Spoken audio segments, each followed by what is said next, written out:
Hello everybody and welcome. I know it's out of normal that I normally don't talk through my drone videos, but I wanted to share this one. This one's kind of special to me. It's kind of like my first cinematography planned flight that I've ever did.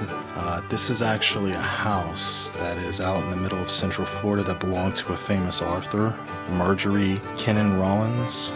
She wrote the book The Yearling. So I took this out there. I was going to do like a whole story of it. This is like when I first started getting into filmmaking, so I didn't really understand, the concept of what I needed to do involving storytelling. I was just taking videos. But it's something I just wanted to share. I know it's outside of the norm of something I normally do over in Asia. More or less, if this channel ever does take off, most likely we'll have to take this down because it was flown in the United States and I don't have a Part 109 license for commercial use, so I can't kind of make money off of it. So if I ever get flagged by the FAA, I will have to take it down, but I just wanted to share it because it was kind of special to me. I did this on a DJI Spark, which was one of my very first drones. I've upgraded so many since this time. This was back in 2018. I hope you all enjoyed this video.